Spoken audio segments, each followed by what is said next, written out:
Assalamu alaikum. I am Adnan Shoaib, faculty member at ComSci Institute of Information Technology, and today is our lecture number 22 regarding the course Cost Accounting MGT 231. So today we are going to start with the inventory costing and the capacity analysis. In the last lecture what we have discussed is the overall how the relevant cost will be maintained. Relevant cost कैसे maintain होती है, किस तरह से relevant cost को manage करते हैं, manage करने में क्या क्या चीजें involve होती हैं, किस किस तरह से हमने उसको further आगे लेके जा रहे होते हैं. Then we have also studied उससे पिछले lecture में variances से जो इंशाल्लाह हमारे next lecture में दोबारा revise भी होंगे. In the relevant cost हमने सारी चीजें देखी थी कि relevancy और irrelevancy कैसे आती है, जिसमें हमने variations देखी थी कि अगर कोई चीज change आ रही, किसी चीज में change आ रहा है, कोई हमने capacity over या above लेके जानी है, तो how it going to be change your overall analysis.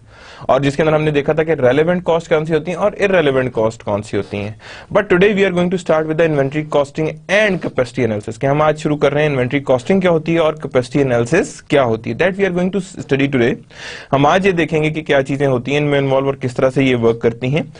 Inventory costing and capacity analysis का मतलब याद रखिएगा, ये that is related to some variable costing. Costing कैसे होती है, एक होती है वेरिएबल कॉस्टिंग और एक कहलाती है एब्जॉर्प्शन कॉस्टिंग. यानी इन अदर वर्ड्स एक कहलाती है डायरेक्ट कॉस्टिंग और एक कहलाती है एब्जॉर्प्शन कॉस्टिंग. क्या कहते हैं उसे हम? एब्जॉर्प्शन कॉस्टिंग कहते हैं उसे. तो दैट मींस कि inventory costing and capacity analysis में हमने ये दो चीजों को सामने रख के ही आगे एनालिसिस करना होता है. So when we talk about inventory costing तो याद रखिएगा दो चीजें. When we talk about direct costing, direct costing का मतलब ये होता है कि I am going to see, मैं देखना चाह रहा हूं कि डायरेक्ट कॉस्ट जो है उसकी बेस पे आपकी ओवरऑल इनकम स्टेटमेंट कैसे बन रही है. एब्जॉर्प्शन कॉस्टिंग वो होती है जिसके अंदर आप फिक्स्ड कॉस्ट को भी इनकॉर्पोरेट करते हैं. यानी fix cost would be the part of your overall analysis. कि पूरे एनालिसिस का फिक्स कॉस्ट भी जो होता है वो क्या होता है? पार्ट होता है. जब फिक्स कॉस्ट भी पार्ट होता है तो दैट मींस कि आपने that is known as absorption costing. तो ये दो चीजें हमने इसमें लाजमी देखनी है. और दूसरा साथ ही देखना है कि इन्वेंटरी कॉस्टिंग हम कैसे कैसे कर सकते हैं और कैपेसिटी एनालिसिस, कैपेसिटी कितनी होनी चाहिए, कितनी हम लोगों की बढ़ सकती है, कैसे परफॉर्म हो सकती है. That we are going to see कि हम लोगों ने कैपेसिटी एनालिसिस से कहां तक लेकर जाना है.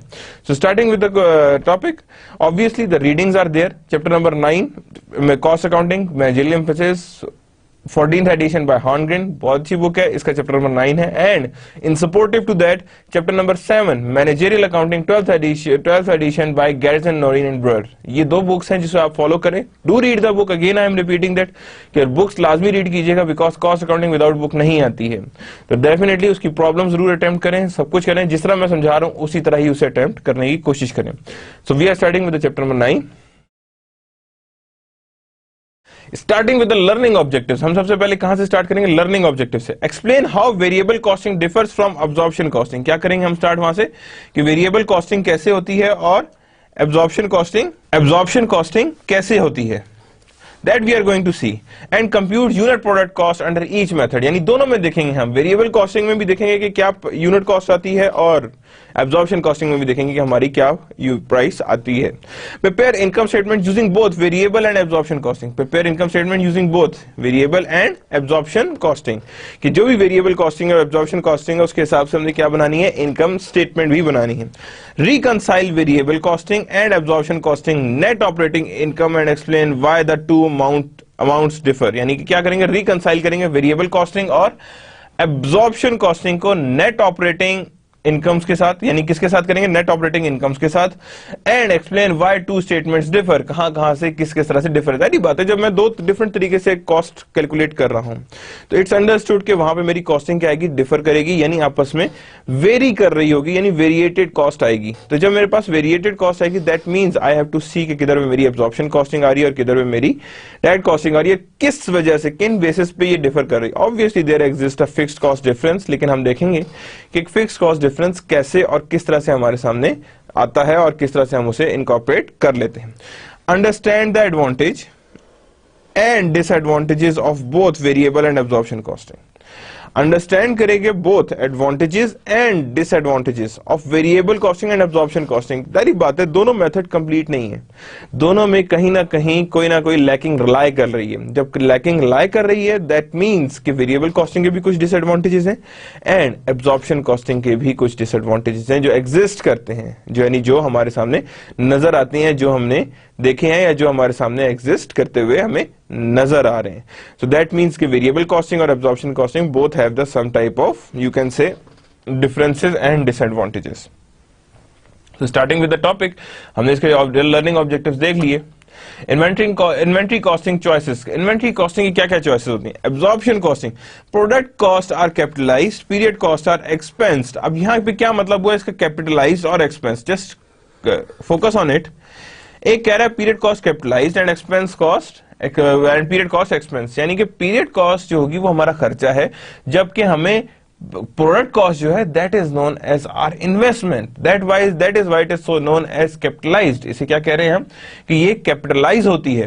वेरिएबल कॉस्टिंग, वेरिएबल प्रोडक्ट्स, अब ये देखें variable product and period cost are capitalized, fixed product and period cost are expensed. यानी अब क्या है, variable product cost and period cost are capitalized, fixed product और पीरियड कॉस्ट जो दोनों होंगी वो क्या कहलाएंगी? These are known as expenses, यानी उन्हें हम एक्सपेंसेस की तरह कहेंगे और बाकी वो क्या कहेंगे? That is known as capitalised. Variable costing and period costing are capitalised, मतलब वेरिएबल कॉस्ट जो दोनों होगी पीरियड और प्रोडक्ट, उन दोनों को हम कहेंगे that is being capitalized, and fixed product and period cost will be expensed, यानी कि फिक्स्ड प्रोडक्ट या पीरियड कॉस्ट होगी वो क्या होगी? हमारी एक्सपेंस्ड होगी। थ्रूपुट कॉस्टिंग क्या होती है? Only direct material. अब यहां पे क्या कह रहा है? That is only direct material are capitalized, all other cost are expensed, यानी सिर्फ और सिर्फ हम लोग डायरेक्ट मटेरियल को कैपिटलाइज करेंगे, बाकी सारी चीजें क्या होंगी? दैट इज एक्सपेंसेस, यानी लेबर भी एक्सपेंस है, ओवरहेड भी एक्सपेंस है, सिर्फ डायरेक्ट मटेरियल जो है that is known as capitalised, यानी उसे हम लोग कैपिटल कॉस्ट कहेंगे। क्या कहेंगे उसे हम? कैपिटल कॉस्ट, यानी कि हम लोग कह रहे हैं direct material is capitalised and all other cost are expense, यानी सारी की सारी कॉस्ट क्या है? वो हमारी एक्सपेंस हैं, बाकी that the direct material is always be capitalised.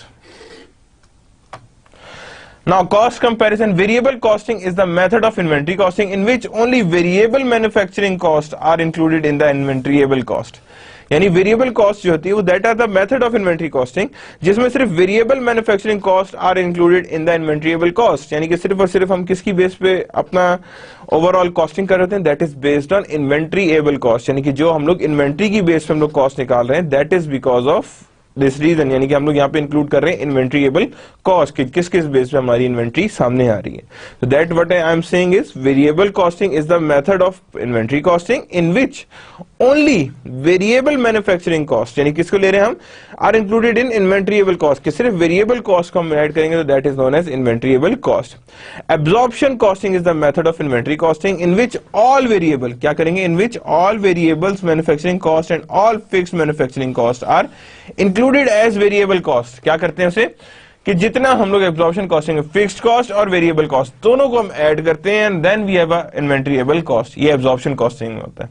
लेकिन वेरिएबल कॉस्टिंग में सिर्फ और सिर्फ हम किसको ले रहे होते हैं? That is a variable costing, जितनी भी वेरिएबल मैन्युफैक्चरिंग कॉस्ट है वो सारी की सारी किस में लेते हैं हम? वेरिएबल मैन्युफैक्चरिंग कॉस्ट की। जब हम वेरिएबल मैन्युफैक्चरिंग कॉस्ट की बात करते हैं तो that we have to see only variable costing and absorption, यानी इन दोनों में डिफरेंस किस चीज का एग्जिस्ट कर रहा है? Definitely of a fixed cost. किसका एग्जिस्ट कर रहा है?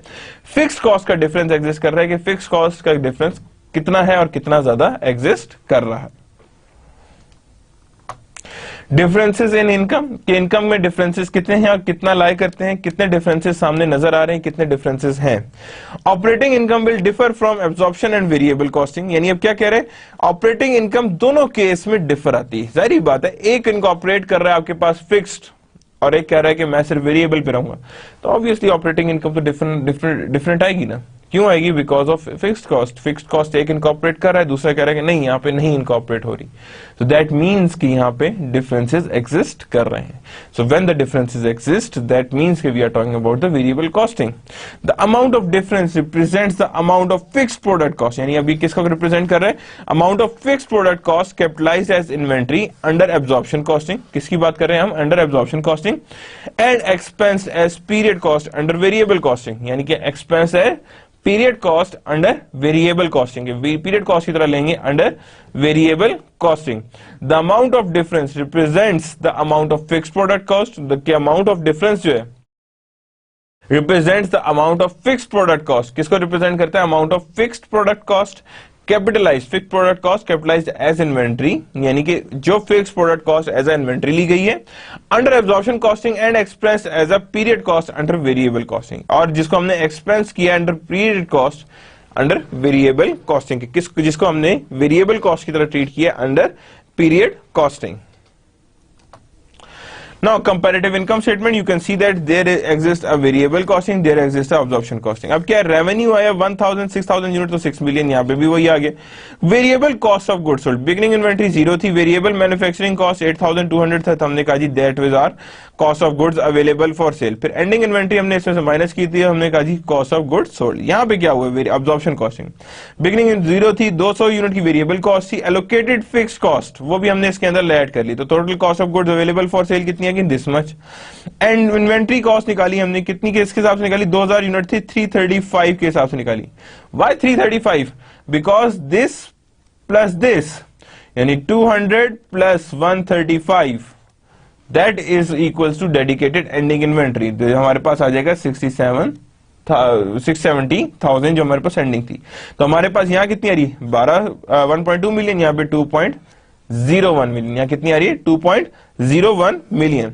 वेरिएबल मार्केटिंग कॉस्ट आ रही कितनी आ रही है, वेरिएबल मार्केटिंग 185 इंटू 6000, हमने कहा जी इतनी आ गई वेरिएबल मार्केट कॉस्ट. यहाँ पे gross market variable market cost निकल आई 6000 के हिसाब से, यहाँ भी उतनी आ गई, बराबर की आ गई. Fix cost manufacturing cost marketing cost कितनी 1380, तो दैट इज ऑपरेटिंग इनकम कितनी आ रही है 1230, और यहाँ कितनी आ रही है 150000. So that's how the difference between variable costing and absorption costing. अब देखिए वहां पे सारी की सारी वेरिएबल कॉस्ट को अकाउंट फॉर किया गया, बट यहाँ पे वेरिएबल कॉस्ट भी अकाउंट फॉर हुई है, साथ ही फिक्स कॉस्ट भी असाइन हुई है, यानी फिक्स कॉस्ट को भी हमने साथ ही रख के देखा है कि किधर और कैसे और किस तरह से ये लाए कर रही है. ठीक है, देन ग्रॉस मार्जिन आ गए थे इसके. उसके बाद देखें वेरिएबल कॉस्ट एक्सपेंस इन पैनल है, वेरिएबल कॉस्ट इतनी थी एंड फिक्स मैन्युफैक्चरिंग कॉस्ट इतनी थी, तो दैट मींस टोटल हमारे पास मैन्युफैक्चरिंग कॉस्ट कितनी है दिस मच. यहाँ मैन्युफैक्चरिंग कॉस्ट कितनी आ रही है, एक्सपेंस इज 2010, तो ऑब्वियसली यहाँ पे कॉस्टिंग का डिफरेंस एग्जिस्ट कर रहा है, because 2280,000 and 2.01 million, that means इनके बीच में डिफरेंसेस एग्जिस्ट कर रहे हैं, जिसकी वजह से ऑपरेटिंग इनकम ऊपर या नीचे की तरफ हो रही है. Now comparative income statement 3 years. अब 3 इयर्स की इनकम स्टेटमेंट को हम मेजर कर रहे हैं और यहाँ हम आपस में कंपेयर कर रहे हैं under variable costing and also being on the absorption costing, कि हम इनको कंपेयर कर रहे हैं हम अंडर 3 इयर्स के. 3 इयर्स के कंपैरिजन में इनकी क्या और किस तरह से ये लोग लाए कर रहे हैं. वेरिएबल कॉस्टिंग रेवेन्यू देखें यहाँ पे क्या रहा है 1000 इंटू 6000 6572 यूनिट्स. अब यहाँ पे क्या आ गया, इसका क्या आ गया, पहले का 6000 यूनिट्स इसके थे, 6500 इसके थे, 7500 इसके थे. वेरिएबल कॉस्टिंग आ गए, अगेन यहाँ पे क्या आएगा 2500 2000 हुए थे 4 लाख और 500 हुए थे 1 लाख. वेरिएबल कॉस्टिंग आ गई है, देन अगेन 8000 5100 यूनिट्स इतनी वेरिएबल कॉस्टिंग आ रही है, तो यहाँ पे हमने इसके हिसाब से वैल्यूज निकालनी. Cost of goods available for cell कितनी है जी 1.6 मिलियन 1.4 2.10 हमने डिडक्ट किया एंडिंग इन्वेंट्री को, और जब इन्वेंट्री किया तो हमने कहा जी variable cost of goods sold हमारे सामने आ गई. देन वी हैव आइडेंटिफाइड कि हाँ जी मार्केटिंग कॉस्ट कितनी आ रही है, तो हमने मार्केटिंग कॉस्ट भी निकाली 600 650 और 7500 के हिसाब से. And then we have a contribution margin, हमारे पास क्या चीज आ गई कंट्रीब्यूशन मार्जिन. फिर हमने फिक्स मैन्युफैक्चरिंग कॉस्ट जो नहीं थी वो रखी हमने, यहाँ पे फिक्स मार्केटिंग कॉस्ट उनको रखा सामने, तो हमारे पास आंसर क्या रहा है 1230 000 1537 500 एंड 2.152 मिलियन. अब ये तो हो गया यहाँ पे. अब हमने निकालना है इसी हिसाब से एब्जॉर्प्शन कॉस्टिंग. किसका निकालना है हमने, एब्जॉर्प्शन कॉस्टिंग का. अब यहाँ 6 मिलियन हमारा रेवेन्यू, तो cost of goods sold beginning था, वेरिएबल ऐड किया, फिक्स्ड की ऐड किया, तो हमने कहा जी 670 आ गया यहाँ पे. और यहाँ पे हमने कहा जी कि gross profit cost of goods sold भी आ गई, ग्रॉस प्रॉफिट मार्जिन आ गया, variable marketing cost, fix marketing cost and 1.5 million is your operating income. Same is the case over 2010 and 2011, यानी 2010 और 11 के साथ भी यही केस है. गौर से देखें 65 670 1 million 675,000, और यहाँ पे हमारे पास जो ओवरऑल आ रही है that is being this much, और यहाँ पे हमारे पास ऑपरेटिंग इनकम कितनी आ रही है 1335000. And same is the case यहाँ ऑपरेटिंग इनकम कितनी आ रही है दैट इज 2490000, यानी ये with the difference in the units उसी हिसाब से कॉस्ट में भी डिफरेंसेस एक्सिस्ट कर रहे हैं, यानी उसी हिसाब से कॉस्ट भी डिफरेंशिएट कर रही है.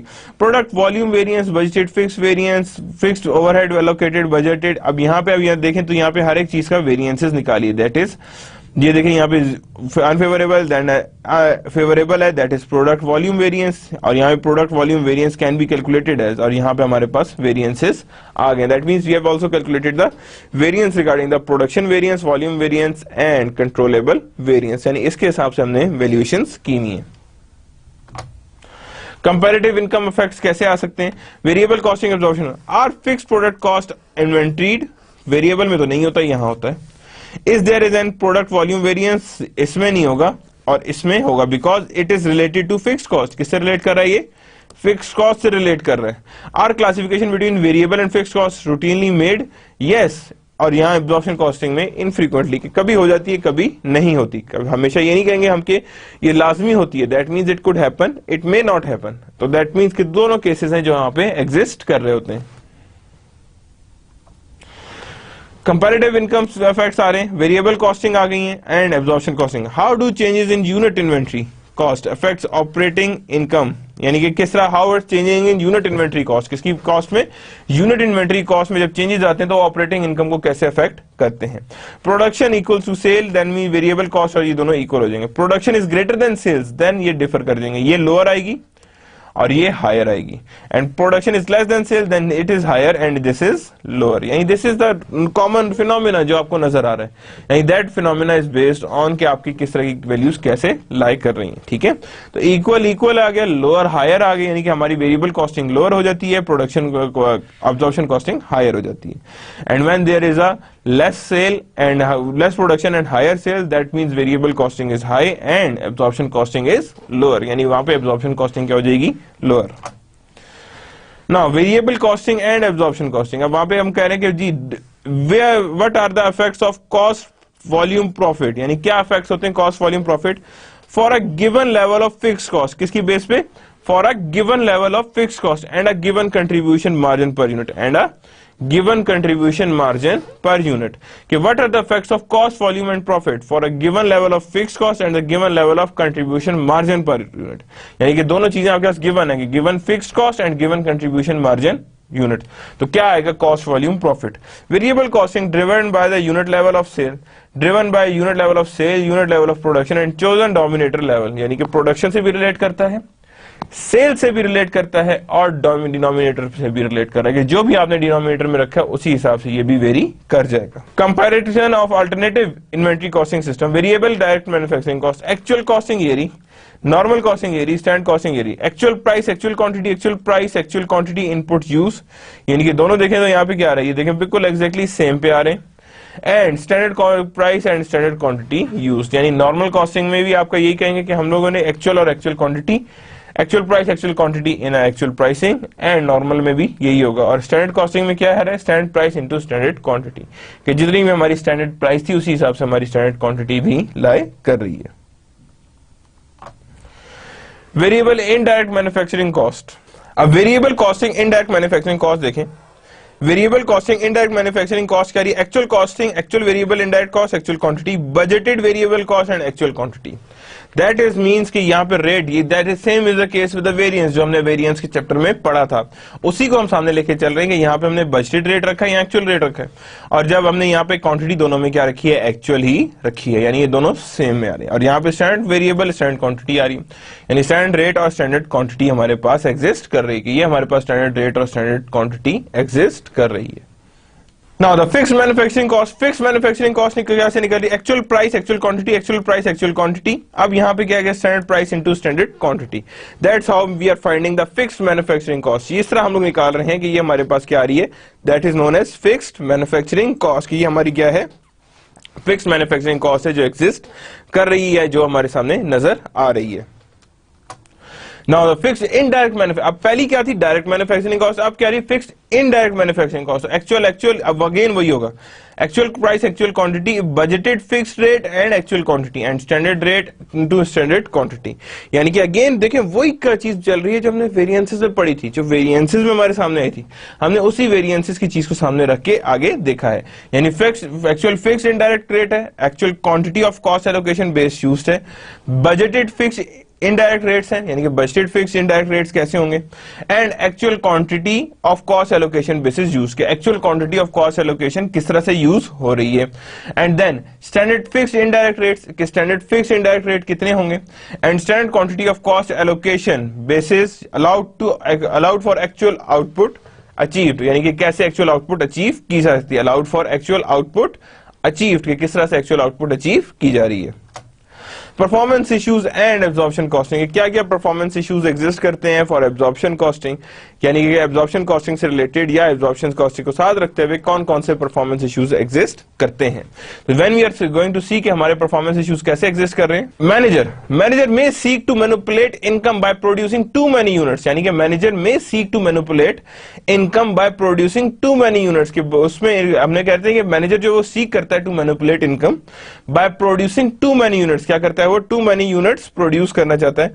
Production beyond demand will increase amount of inventory on hand, यानी कि प्रोडक्शन बियॉन्ड डिमांड, यानी कि क्या होगा कि अगर मैं प्रोडक्शन से डिमांड से ज्यादा प्रोडक्शन करूंगा तो मेरे पास बहुत सारी इन्वेंट्री क्रिएट हो जाएगी, यानी मेरे पास बहुत सारी इन्वेंट्री मुझे नजर आना शुरू हो जाएगी। Manager may seeks to manipulate income by producing too many units, यानी कि वो मैनिपुलेट भी कर सकता है इनकम को bye producing too many units, के बहुत ज्यादा प्रोडक्शन करे, और ज्यादा प्रोडक्शन से क्या होगा कि ओवरऑल इन्वेंट्री ऑन हैंड भी जो है वो ज्यादा नजर आएगी। This will result more fix cost being capitalized as inventory, यानी ये क्या रिजल्ट करेगा कि more fix cost will be capitalized as inventory, कि ज्यादातर फिक्स कॉस्ट कैपिटलाइज हो जाएगी इन इन्वेंट्री, के इन्वेंट्री के अंदर ज्यादातर फिक्स कॉस्ट क्या होगी, कैपिटलाइज हो जाएगी। That will leave a smaller amount of fix cost to be expense during the period, that will leave a smaller amount of fixed cost to be expensed during the period, यानी कि that will leave के smaller amount of fixed cost, के smaller amount of fixed cost क्या है, to be expensed during the period, के during the period कौन कौन सी fixed cost की amount है वो expense होगी during the period, के period के दौरान कौन कौन सी cost हैं जो expense होंगी।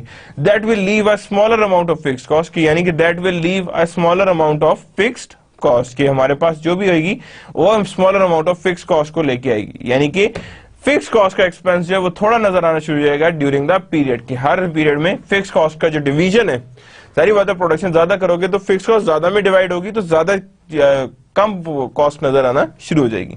Profit increases and potentially so does the manager bonus, के जैसे ही हमारा सारी बात है फिर प्रॉफिट भी इंक्रीज करेगा और डेफिनेटली साथ ही क्या चीज इंक्रीज करेगी, that is the managers bonus, के साथ ही उसकी बोनस भी इंक्रीज कर जाएगा, यानी बोनस भी एडिशनल हो जाएगा।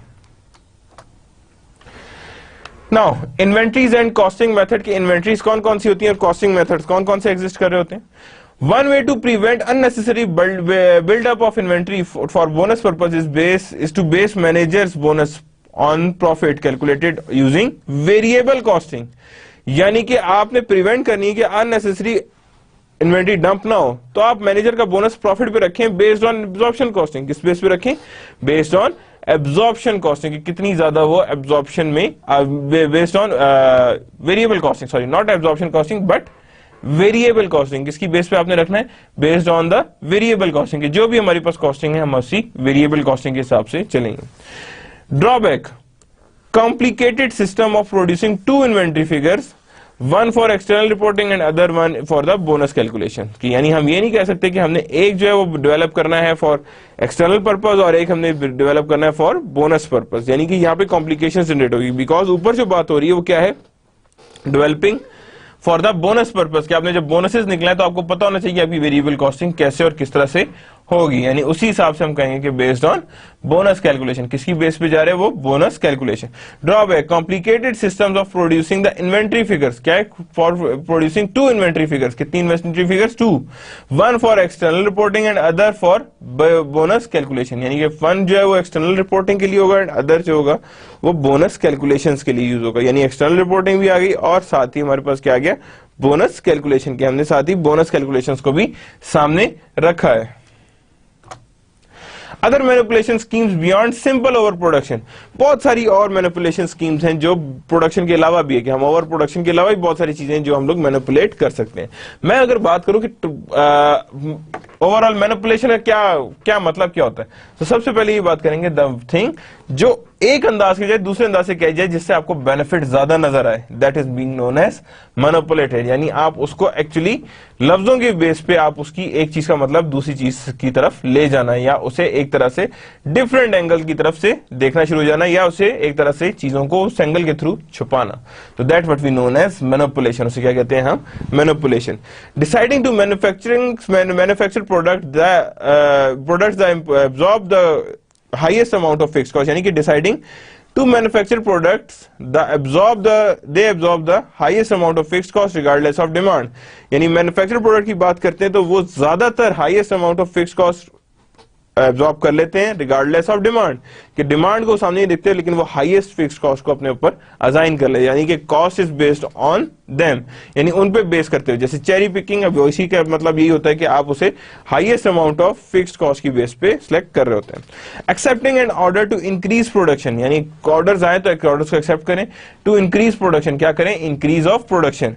Even though another plant is the same firm is better suited to handle that order, यानी कि even though another plant in the same firm, यानी कि एक और plant in the same firm is better suited to hold that order, यानी कि वो उसके बेटर सुटेड है कि वो ऑर्डर को आराम से ले सकता है। डेफरिंग मेंटेनेंस, अब इससे क्या मतलब? डेफरिंग का मतलब क्या होता है? दैट मींस आप किसी चीज को आगे पे लेके जा रहे हो कि हाँ जी बाद में दे देंगे, तो that means you are deferring some payments.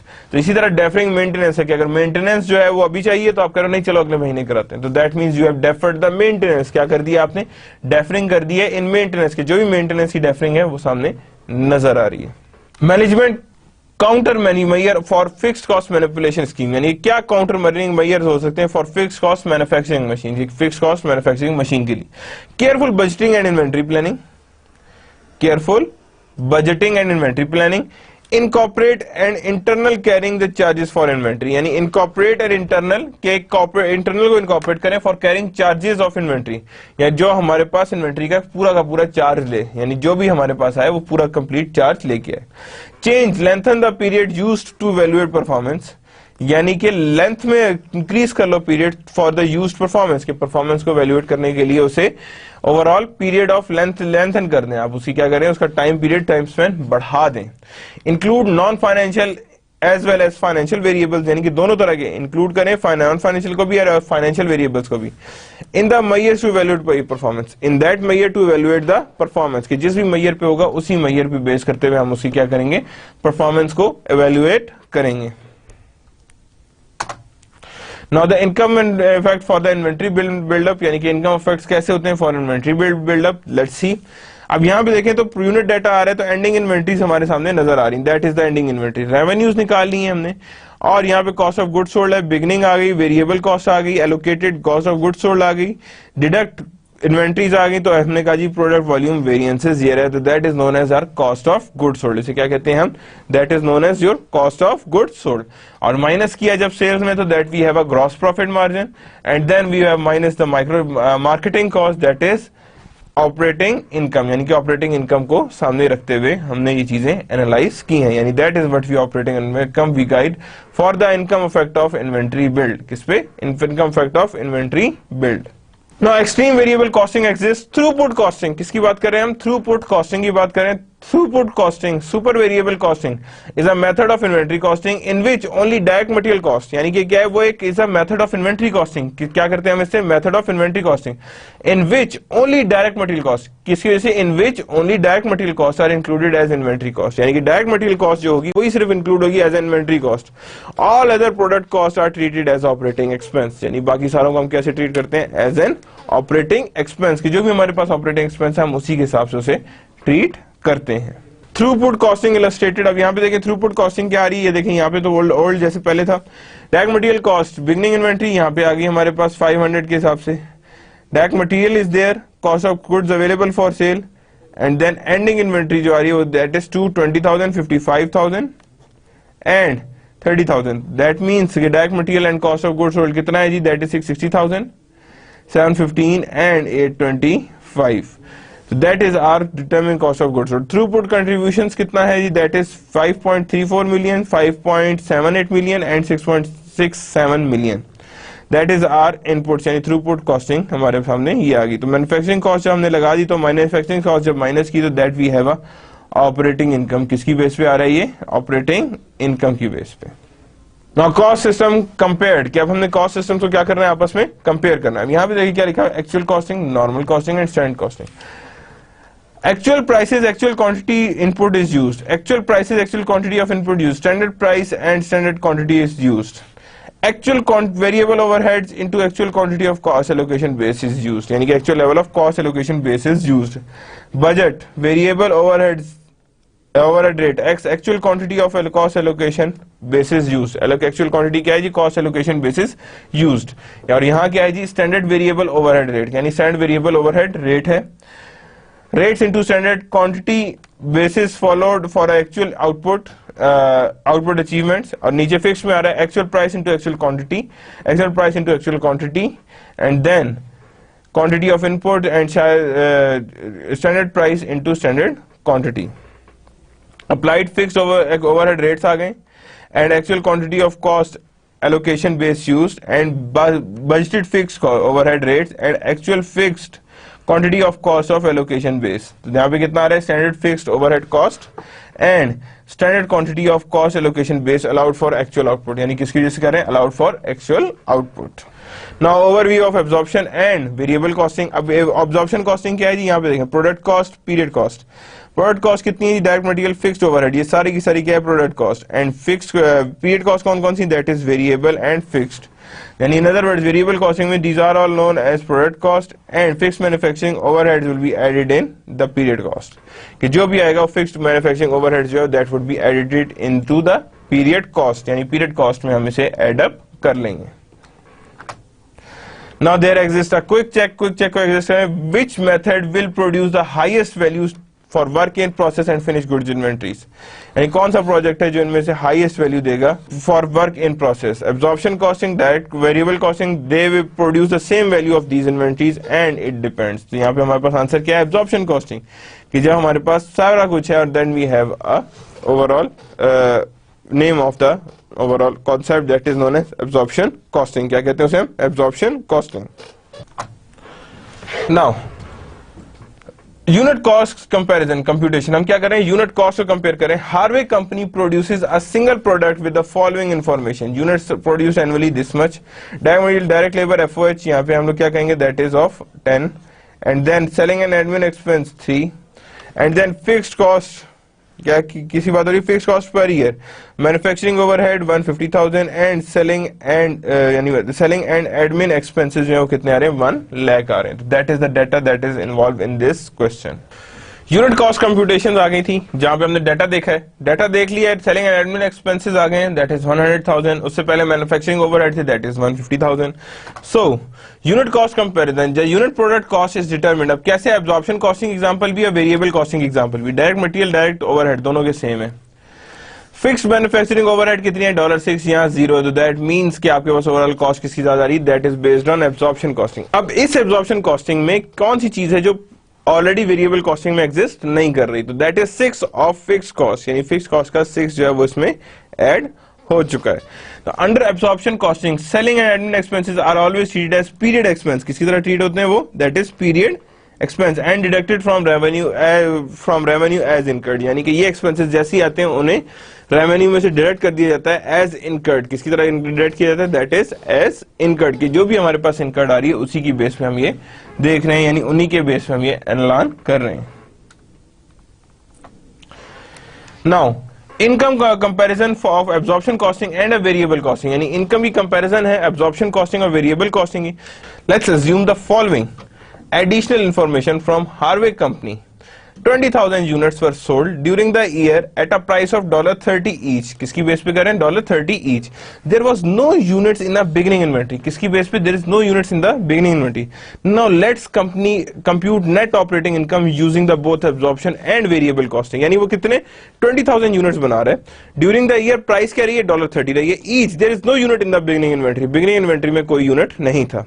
तो that means कि हमने 20,000 की सेल हुई है, तो that means absorption costing के हिसाब से ये आ रही है beginning। अब यहां पे कितना है, 25 into 16 that is 400,000, and then ending inventory 5,000 into 16 80,000, so that we have a overall 320,000 cost of goods sold and 280,000 with the gross margin किसके साथ रहेगा 280,000 with the gross margin. Variable 20,000 into 3 that is 60,000, यहाँ पे आ गया variable. And fix कितना आ रहा है that is of 100,000. So that means कि there exists a full absorption costing income statement. और net operating income कितनी आ रही है that is of 120,000. कितनी आ रही है वो that is of 120,000. कि ये हमारे पास 120,000 जितनी exist कर रही है, यानी that is how much it exists. Now the see with the variable costing. कि variable costing को कैसे किया हमने. अब यहाँ पे देखें तो हमारे पास अगेन द सेम थिंग 600,000 यहाँ पे, लेकिन अब ये रेट चेंज हो गया. ये देखें ये रेट चेंज हो गया because it only incorporate the variable costing. Variable costing is $10. उससे मल्टीप्लाई किया तो देन वी हैव अ 200,000 यानी 200,000 आ गया माइनस करने के बाद. एंड देन 60,000 तो 150,000 प्लस 100,000 दैट इज 250,000 का हमारे पास ओवरऑल ओवरहेड्स आए. That is what we known as our expenses. किस तरह कहेंगे उसे हम आवर एक्सपेंसेस कहेंगे. तो नेट ऑपरेटिंग इनकम जो है दैट इज 90,000. कितना आ गया नेट ऑपरेटिंग इनकम कितना आ गया दैट इज इक्वल्स टू 90,000. यानी कि 90,000 हमारी क्या आ रही है नेट ऑपरेटिंग इनकम आ रही है नजर. Now the comparing the two methods. के दो मेथड्स को हम जब कंपेयर करेंगे तो तब क्या होगा गौर से देखिएगा. एब्जॉर्प्शन मैन्युफैक्चरिंग कॉस्ट कितनी 200,000, एंडिंग 50,000. तो टोटल कितनी आ गई यहाँ पे ओवरऑल 250,000. फिक्स मैन्युफैक्चरिंग 120, एंडिंग कितनी आ रही है that is 30 that is 150,000. And then 320,000, 80,000 and 400,000. क्या आ रहा है यहाँ पे 400,000. So that means that is what we known as absorption costing. Variable costing क्या है variable manufacturing cost 200,000, 50,000 and 250,000. Fixed manufacturing cost that means 150,000. Period expense is 150,000 and 150,000 is there. So that's how we can compare the absorption costing and variable costing. यानी इन दोनों को हम इस तरह से हम compare कर सकते हैं. That is what we known as absorption costing and variable costing. के variable costing और absorption costing कुछ इस तरह से ही हमारे पास actual values नजर आती हैं. Now comparing the two methods, we can reconcile the difference between absorption and variable income as follow. Variable costing net income कितनी है जी this much. Fixed overhead 25,000 into 6 unit that is 30,000. The absorption costing net of income is 120,000. कितना आ रहा है that is 120,000. तो fixed overhead divided by units 150,000 to 255,000. Overall you can see that 150,000 and 25,000 that is fixed. ये रही हमारे पास unit produce इतने रहे तो that means $6 per unit is there. कितना आ रहा है that is $6 per unit हमारे सामने नजर आ रहा है कि that is $6 per unit. Extended comparison of income data Harvey company year 2, यानी कि अब उसकी का देखना है हमने हार्वे कंपनी के ईयर 2 का कि कितना हमारे पास ओवरऑल इनकम डेटा हमारे सामने जनरेट हुआ है. नंबर ऑफ यूनिट्स प्रोड्यूस कितने हैं जी that is 25,000. Number of units sold 30,000. Beginning inventory 5,000 थी. Units sales price that is 30. Variable cost जो आ रही है that is of 30 and manufacturing overhead कितनी आ रही है दैट इज ऑफ 150,000. कितनी आ रही है वो दैट इज ऑफ 150,000 की ये हमारे पास है जो हमारे एग्जिस्ट कर रही है that is of manufacturing overheads, यानी कि ये हमारे पास 150,000 है. And S&A expenses are equally 150,000, यानी दोनों बराबर के ही हैं दैट इज 150,000 एंड 150,000 की जितनी हमारे पास एग्जिस्ट कर रही है that is only based on 150,000 and 100,000. Now the unit cost computations again आ गया. यहाँ पे आप देखें फिर आगे $10 आ गया, यहाँ पे $10 आ गया. फिक्स जो है वो that is 6 एंड यहाँ पे 0 that means 16,000 is there and $10 is in the variable cost, यानी कि $10 जो है वो कहाँ से आएंगे that is from the variable cost. Since there was no change in the variable cost per unit, the total fixed cost and 100 of number of units produced are the amount, यानी कि क्या जी are units produced, the unit cost remains unchanged. क्या होता है कि unit cost जो है वो unchanged रहती है, वो सामने exist नहीं कर रही होती, ठीक है ना. और the number of unit produced, the unit cost remains unchanged, यानी कि उतनी वहाँ पे changes का कोई नहीं होता, ठीक है ना. तो that mean since there was no change in the variable cost, के वेरिएबल कॉस्ट में कोई चेंज नहीं आ रहा per unit, total fix cost और the number of unit produced the line cost remains the same, यानी कॉस्ट हमारे पास क्या रहेगी दैट रिमेंस द सेम, यानी कि हमारे सामने सेम कॉस्ट ही हमारे सामने एग्जिस्ट कर रही होगी. Now absorption costing again sales आ गई है. अब देखें सेल्स सबसे पहले आ गई है, वहां वो आ गई 9 लाख. इन्वेंट्री 5000 की थी, CGOGM 25,000 इंटू 16 आ रहे, and then cost of goods available for sale you can see on the slides 480,000 and 480,000 को हमने साथ किया, तो दैट मीन्स हमारे पास आ गया 420,000। कितना आ गया हमारे पास? 420,000। Now the gross profit margin is there, less selling and admin expense. Selling और admin expense जब हमने सब बाहर निकाले, that we have a 230,000. That is total of the 230,000 is the operating net income. क्या है हमारे पास? Operating net income. There are 25,000 units produced in the current period. कितने units produce हुए? 25,000 units produce हुए in the current period. Current period में इतने हमारे पास units produce हुए हैं. Now variable costing again. अब यहाँ पे वेरिएबल कॉस्टिंग क्या है जी? ये सिर्फ only for the cost purpose लिया हुआ है हमने, that is also being known as variable costing. Cost available for sale, then next is the cost available for sale 300,000 less ending inventory. तो यहाँ पे हमारे पास क्या आ जाएगा? Variable cost of goods sold, that is 300,000. Variable selling and admin expense, that is this one, and then less fix expense 150,000 है, and then 100,000 और दोनों को ऐड किया तो दैट वी हैव 250,000. कितना आ रहा है हमारे पास? 250,000 है जो हमारे सामने ऑलरेडी एग्जिस्ट कर रहा है. So all fix manufacturing head overhead is expense, यानी जितने भी ओपन हैंडेड करेंगे दैट यानी कि open handed net operating income है, दैट शुड बी सीन कि यहाँ पे जितनी भी हमारे पास है that should easily be. Comparing the two method, दो मेथड को कंपेयर करें, we can reconcile the difference between absorption and variable costing where follow. यानी कि हम क्या करेंगे? Difference between absorption and variable costing using flow, यानी कि फ्लो को यूज करते हुए हम उसी के थ्रू ये चीज सीखेंगे. Variable costing net operating income, ये वेरिएबल कॉस्टिंग की नेट ऑपरेटिंग इनकम क्या थी? फिर हमने फिक्स मैन्युफैक्चरिंग कॉस्ट के जो है उसके अंदर ऐड किया, तो that it becomes a net average absorption costing net of operating income. किसी बेस पे नेट ऑफ ऑपरेटिंग इनकम कि कितनी हमारे पास इनकम होनी चाहिए, what are the net for operating income की कितनी हमारे पास ऑपरेटिंग इनकम एग्जिस्ट कर सकती है. Now the fixed manufacturing overheads 150,000 है, यूनिट्स प्रोड्यूस दिस मच है, तो that we have a overall rate जिसपे हम लोग ट्रेडिंग आज की कर रहे हैं, यानी जिसपे हमारी ट्रेड्स आज से डेवलप हो रही हैं. कंपेयरिंग द टू मेथड्स, दो मेथड्स को हम कंपेयर करें. एक क्या कहलाता है? That is known as absorption. एक कहता है variable.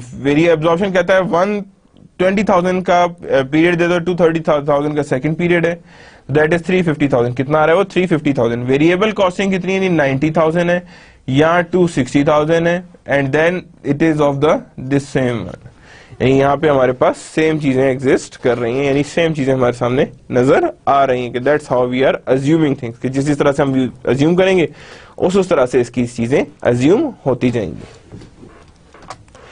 Now the summary of a key insight. Key insight में क्या क्या चीजें? The relationship between production and sales. Production और सेल्स में कितना डिफरेंस है? तो production is greater than sales, production is less than sale and production is equals to sale. यानी कि production is greater than sale, less than sale और equal to sale, यानी कि दैट मींस कि there exist many things. Okay जी. Inventory increases. अब यहाँ पे क्या इफेक्ट ऑन इन्वेंट्री? प्रोडक्शन बढ़ी है, सेल्स से ज्यादा, that means inventory increases, production decreases. Then production is less than sale, inventory decreases, and production equals to sale, no change. यानी कि जब प्रोडक्शन किसकी इक्वल हो? सेल्स की इक्वल हो, तो then there exist no change. जाहिर बात है कोई वेरिएंस नहीं एग्जिस्ट कर रहा तो definitely there would be a no change, यानी वहां पे क्या होगा? No change. वहां पे कोई भी नहीं एग्जिस्ट कर रहा. Effect of change in production on net operating income, यानी कि कितना इफेक्ट आता है चेंजेस इन इनकम को with respect to net operating income की. किसकी बेस पे हो? नेट ऑपरेटिंग इनकम की बेस पे यहाँ पे आए हूं. Let's revise the Harvey company example. यानी कि हमने क्या करना है? अगेन हार्वे कंपनी की एग्जांपल को हम देखेंगे. That is in the previous lecture 25,000 units were produced and each other but fails but sales increased from the 20,000. किस पे इंक्रीज करे? 20,000 units in 2 years 1 to 300,000 units per year 2. यानी कि कितने हो? 1 to 300,000 units per year 2. In this revised examples production will differ. यानी जो भी revised example होगा उसमें in this revised example production will differ each day while the sales will remain constant. यानी कि प्रोडक्शन क्या हुई है? वो हर रोज होती रही है जब तक उस लैपटॉप की ओवरऑल सेल होके कांस्टेंट ना हो जाए, यानी सेल होके वो कांस्टेंट ना हो. So that means कि it is revised example production will differ each year while it will remain constant, यानी कि जितना भी हो that remains the constant. Unit cost computation for year 1, यानी अब हमने क्या करना है, यूनिट कॉस्ट कंप्यूट करनी है फॉर ईयर 1 के ईयर 1 में यूनिट कॉस्ट कितनी एग्जिस्ट कर रही है. तो यूनिट प्रोडक्शन कॉस्ट, अब यहाँ एब्जॉर्प्शन कॉस्टिंग है, वेरिएबल कॉस्टिंग है. अब जो एब्जॉर्प्शन कॉस्टिंग है उसने तो यहाँ पे फिक्स रख ली, यहाँ पे फिक्स्ड नहीं है. Since the number of units produced increase in this example while the fixed manufacturing overhead remains the same, यानी वो क्या करेंगे, अगर देयर एग्जिस्ट ओवरऑल, यानी since the number of units increased, यानी कि increase of unit आ गए, तो while the fixed manufacturing cost remains the overhead remains the same, यानी वो क्या रहेंगे, fixed manufacturing overhead remains the same the absorption unit cost is less, यानी कि same वही है कि absorption unit cost जो हो वो less हो. Unit cost comparison for year 1 आगे. Unit cost the product cost is determined as follow, यानी प्रोडक्ट कॉस्ट कैसे डिटरमिन की जाती है, देखें एब्जॉर्प्शन कॉस्टिंग आ गई है, वेरिएबल कॉस्टिंग आ गई है, अगेन 15 और 10 आ गए यहाँ पे, दैट मींस कि यहाँ पे there exist a cost. Since the number of fix cost produce increase in this example while the fix manufacturing overhead remains the same, यानी फिक्स मैन्युफैक्चरिंग ओवरहेड क्या हो, remains the same. The absorption unit cost is less, कि absorption unit cost is less. Now absorption costing for year 1, sales 25,000 into 30 aa raha, 30 aaya, so that means 750,000 is there. Then less cost of goods sold, beginning inventory there is 450,000 आ गया, यहाँ पे cost of goods available for sale 450,000 आ रहा है, and then ending inventory आ रही, that is 75,000. कितनी आ रही है वो, 75,000 exist कर रही है. So that means 375,000 is there, and gross margin कितना है, that is of 375,000. Less selling की तरफ जा रहे हैं, तो दैट मींस 75,000 यहाँ है और फिक्स कितना है 100,000, तो 175,000 इज देयर. तो नेट ऑपरेटिंग इनकम कितनी आ रही, दैट इज 200,000 आ रही. कितनी आ रही है वो, नेट ऑपरेटिंग इनकम क्या है जी, 200,000 एग्जिस्ट कर रही. तो that is how we are calculating in the absorption costing. Now where exist a variable costing. अब हम किसकी तरफ जा रहे हैं, वेरिएबल कॉस्टिंग की तरफ जा रहे हैं. वेरिएबल कॉस्टिंग में अब क्या हो रहा है, यहाँ पे गौर से देखिएगा, सेल्स 25,000 आ रही इंटू 30 आया, तो दैट इज 750,000. बिगनिंग यहाँ पे 10 आ गया, 30,000 हमारे पास एग्जिस्ट कर रहा था, और यहाँ पे गुड्स अवेलेबल फॉर सेल आ गया, दैट इज 300,000 आ गया. दैट लेस एंडिंग इन्वेंट्री आ गई, 50,000 आ गई. Variable cost of goods sold 250,000 आ रहा है, and expenses 75,000. That me have a contribution margin of 425,000. यानी वेरिएबल मैन्युफैक्चरिंग कॉस्ट यहाँ पे हम सिर्फ देख रहे थे, यहाँ देखें ये वाला, that is variable manufacturing cost देख रहे हैं. All fix manufacturing overhead is expense, यानी जितने फिक्स मैन्युफैक्चरिंग ओवरहेड थे वो सारे क्या हो गए, एक्सपेंस हो गए, that is separate. That is 425,000 यहाँ पे आ गए. मैन्युफैक्चरिंग ओवरहेड्स कितने आ रहे, 150,000. सेलिंग एडमिन कितना आ रहा है, 100,000, दैट इज 250,000 हमारे पास टोटल आ रहा है, दैट इज 175,000 हमारे पास कंप्लीट वैल्यूज आ रही है फॉर नेट ऑपरेटिंग इनकम. किसकी आ रही है हमारे पास, that is net operating income की हमारे पास एग्जिस्ट कर रही है. This is how much we are existing है, that is our net operating income, यानी 175,000 is there. Now effect of change in production of Harvey company year 2. अब year 2 की Harvey company की जो year 2 है वहां पे हमारे पास change आ गई है. तो number of units produced अब कितनी आ गई, number of units produced आ गई 20,000, number of units sold 25,000, यानी 25,000 आ गई है. That is unit of beginning inventory 5,000 आ गई है. यूनिट सेल्स प्राइस कितनी आ गई, दैट इज 30,000 है.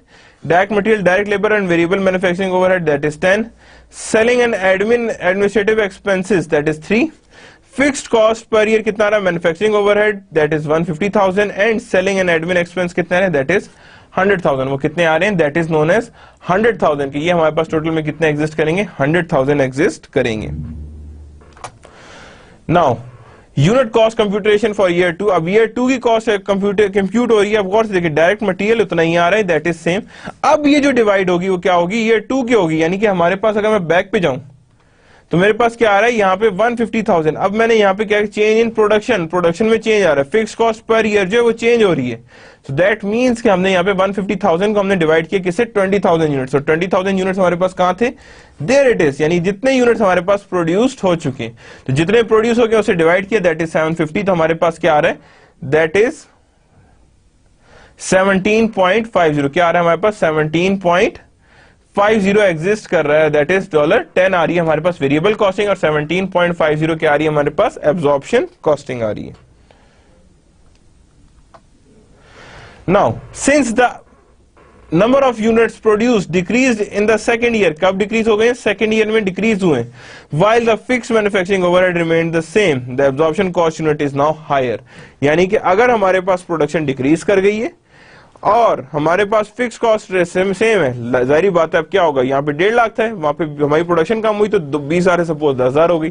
जब 20,000 से 10,000 हो गई, दैट मींस कि हमारी फिक्स मैन्युफैक्चरिंग ओवरहेड क्या होगी, थोड़ा सा लोअर साइड पे आई, थोड़ा सा क्या आई, लोअर साइड पे, यानी लोअर साइड पे उसे देखेंगे, that means unit production cost 17.50 आ जाएगी।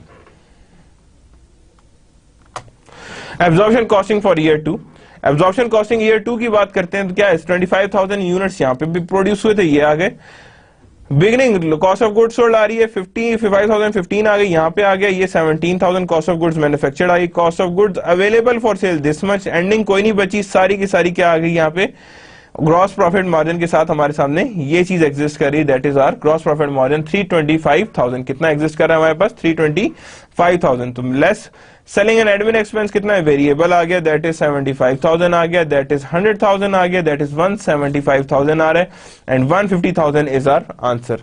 There are 20,000 units produced in the current period at higher unit of 17,500, यानी कि 20,000 यूनिट्स जो है वो हायर रेट पे प्रोड्यूस हुए और 5,000 यूनिट्स जो है वो लोअर रेट पे प्रोड्यूस हुए, बिकॉज ये उनके डाटे में लिखा हुआ था, दैट इज $17.50 ईच। किसके साथ चल रहा है, $17.50 ईच। वेरिएबल कॉस्टिंग ईयर 2 पे आते हैं। अब यहाँ पे देखें 25,000, अब अगेन वहां पे यही आ रहा है कि यहाँ पे अगेन वेरिएबल कॉस्टिंग तो यहाँ पे सेम रहेगी ना, इसमें तो कोई चेंज नहीं आएगा, तो यहाँ पे बाकी चीजें सेम आ रही है। यहाँ पे manufacturing overheads, all fix manufacturing overhead is expensed, यानी सारे मैन्युफैक्चरिंग ओवरहेड्स क्या थे, फिक्स थे, तो सारे के सारे हम क्या कहेंगे, दैट इज बीइंग एक्सपेंस, की ये सारे के सारे क्या हो गए, इनकी एक्सपेंस हो गए, यानी ये एक्सपेंस में कन्वर्ट हो गए हैं। Comparison, comparing the two methods. अब ईयर 1, अब यहां पे देखें ईयर 1 पे 200 150,000 थी एंड देन 350, अब यहां क्या है 175 and then 350। But we have drawn the conclusion, हमने कंक्लूजन इसमें से क्या निकाला और किस किस्म का कंक्लूजन निकला, net operating income is affected by the change in production using variable costing, यानी कि नेट ऑपरेटिंग इनकम में कोई इफेक्ट नहीं आता by change in production using variable costing, कि जितनी मर्जी प्रोडक्शन ऊपर नीचे कर लें नेट ऑपरेटिंग इनकम में इफेक्ट नहीं आएगा। Net operating income is affected by the change in production, कि जैसी चेंज इन प्रोडक्शन आएगा नेट ऑपरेटिंग इनकम अफेक्ट होगी, using absorption costing even though the number of units sold is the same in each year, कि by the change in production, production में जैसी change लाएंगे using absorption costing, कि अगर हमने production में कोई चेंज लाया है, कोई डिफरेंट किया है, लेकिन हमारी यूनिट प्रोडक्शन सेम है, फिर भी हमारी एब्जॉर्प्शन कॉस्टिंग की नेट इनकम डिफर कर जाएगी, बिकॉज वो इनकॉर्पोरेट करती है फिक्स कॉस्ट को, और जब वो फिक्स कॉस्ट को इनकॉर्पोरेट करती है दैट मींस कि उसकी ओवरऑल ऑपरेटिंग इनकम अपनी जगह से सेपरेट हो जाती है, डिफरेंट हो जाती है, अलग हो जाती है।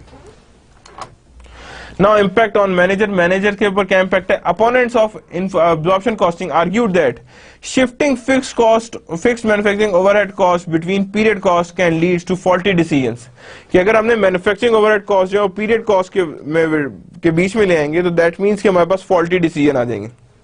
These opponents argue that variable cost, अब opponent का मतलब ये कि जो इस थ्योरी को निगेट करते हैं, that doesn't mean कि there is some other opponent. Opponent का मतलब है कि यहाँ पे जिस थ्योरी के खिलाफ जितने क्रिटिसाइज किया उन्होंने क्या कहा है, तो that means कि हमने देखना है कि the opponents argue that variable costing income statement are easier to understand because net operating income is only affected by change in unit sale. net operating income क्या होगी, किससे affect होगी, only by unit sale. This produces net operating income figures that are more consistent with manager expenditure. किससे रहें, that are more consistent with managers expenditure, यानी कि these opponents argue that variable costing income statement are easier, यानी variable costing income statement क्या है, easier to understand है, यानी कि easier to understand because net operating income is only affected by the changes, यानी कि easy to understand है because net operating income is only affected by the change in unit sales, किससे affect explain होगी, by unit sale. This produces net operating income figure that are more consistent with manager, यानी वो figures produce करते हैं that are more consistent with the managers expectations, किसके साथ है, managers expectations के साथ मोर कंसिस्टेंट है, मोर रिलायबल है। Now the CVP analysis, decision making and absorption costing are there. Absorption costing does not support CVP analysis. वो absorption costing कभी भी CVP analysis को नहीं support करते because it essentially treat fixed manufacturing overhead cost as variable by assigning a per unit amount of fixed overhead. जब हम लोग CVP analysis कर रहे थे तो हम fixed cost को completely treat कर रहे थे. क्या कर रहे थे हम? Fixed cost को completely treat कर रहे थे and the fixed overhead to each unit of production, और हर unit of production को साथ लेके चल रहे थे. लेकिन जब CVP की बात आती है तो CVP doesn't support absorption because absorption fixed overhead की बात करता है जबकि CVP complete overheads की बात करते हैं. So that means treating fixed manufacturing overhead as a variable cost. यानी treating fixed manufacturing overhead as a variable cost can lead to faulty decision. यानी कि fixed manufacturing overhead को आप variable consider करें तो वो क्या करेगा? Faulty decisions, pricing and keep or drop decisions. यानी keep और drop decisions भी इसी में ही exist कर रहे, यानी उसी की वजह से खराब हो जाते हैं. Produce positive net operating income even when the number of units sold is less than the break-even point. यानी produce positive net operating income. क्या produce करते हैं? Positive net operating income even when the number of units sold, यानी even when the number of units sold is less than break-even product. यानी produce positive net operating income जब भी हमारे पास unit sold is less than break-even point. ये तब भी हमारे पास क्या होगी? Positive income ही start शो करेगी या positive operating income ही शो करेगी even when the unit sold is less than break-even point. कि break-even point से less हमारी जो overall production हुई है वो नजर आ रही हो. External reporting and income taxes आ रहे हैं. To conform to GAAP requirement, absorption costing must be used for external report. किसके लिए यूज करना चाहिए उसे? External reports in United States, यानी कि external reports in United States में आ जाएगा. And since top executives are usually evaluated because of external reports to shareholder, they may feel that decision should be based on absorption cost income. वो क्या assume करते हैं कि that decision should be based on absorption costing. So under the Tax Reforms Act of 1986, absorption costing must be used when filing a tax return. जब भी tax return file करने हैं, you should use absorption costing. यानी because absorption costing से आपकी cost बढ़ जाएगी और tax थोड़ा सा avoid हो जाएगा. To confirm, जब देखें पहला वाला word, to confirm with the GAAP requirement, absorption costing must be used for external reporting. कि GAAP किसको confirm करता है? Absorption costing. That doesn't include with the variable costing. कि variable costing को वो incorporate नहीं करता. Now advantages of variable costing and the contribution approach. यानी क्या advantages है variable costing के? Management find it more useful, find बहुत useful करते हैं. Consistent with CVP analysis, जाहिर बात है consistent है. Net operating income is closer to net cash flow. यानी कि operating income का आंसर किसके close आता है? Net cash flow के close आता है. Consistent with standard cost and flexible budget. ये भी कंसिस्टेंट कॉस्ट और फ्लेक्सिबल बजट को सपोर्ट करते हैं. Easier to estimate profitability of product and segment, यानी कि आप इजीली किसी प्रोडक्ट और सेगमेंट की प्रॉफिटेबिलिटी कैलकुलेट कर सकते हैं अंडर वेरिएबल कॉस्टिंग. किसके अंदर? वेरिएबल कॉस्टिंग के अंदर. Profit is not affected by change in inventory, यानी प्रॉफिट अफेक्ट नहीं होता बाय चेंज ऑफ इन्वेंट्री के. जितनी मर्जी चेंज कर ले inventory, profit wouldn't be affected, यानी प्रॉफिट में कोई इफेक्ट नजर नहीं आएगा. Impact of fix cost on profit is emphasize, यानी कि फिक्स कॉस्ट का प्रॉफिट पे क्या इम्पैक्ट होता है वहां पे हमने देखना है कि कितना उसे इस जगह को एम्फसाइज किया जा रहा है. Variable versus absorption costing. Fixed manufacturing cost must be assigned to product to properly match revenue and cost. Fixed manufacturing costs are capacity costs and will be incurred even if nothing is produced. That is known as for the variable costing assumption and that is based on absorption costing. कि आपने fixed cost को incorporate करें ताकि revenue और cost की actual costing हो. There exists कि यार fixed cost तो already exist करिए, कुछ भी production ना करें fixed cost तो फिर भी रहेगी. That means कि fixed cost तो रही अपनी जगह. Variable costing is important, so we would go with the variable costing. Variable costing and the theory of constraint. Constraint की थ्योरी क्या है एंड वेरिएबल कॉस्टिंग किस तरह वर्क करती है? Companies involved in the TOC यानी theory of constraint uses a form of variable constant. However one difference of TOC approach is that it treat direct labor as fixed cost for 3 reasons. यानी कि वो क्या करता है?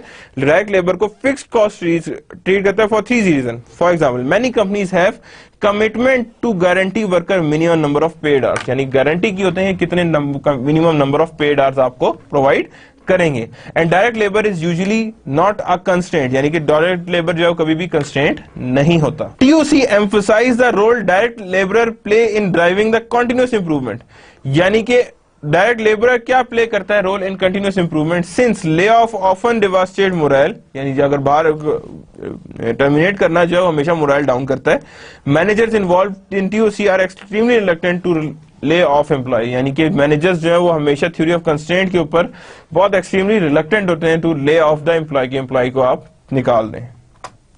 Impact of GIT inventory method in a GIT inventory system, के inventory system में GIT का क्या काम है। Production tends to be equals to sale, यानी प्रोडक्शन किसके इक्वल हो, सेल्स के इक्वल हो, यानी जितनी सेल्स में उतनी प्रोडक्शन हो।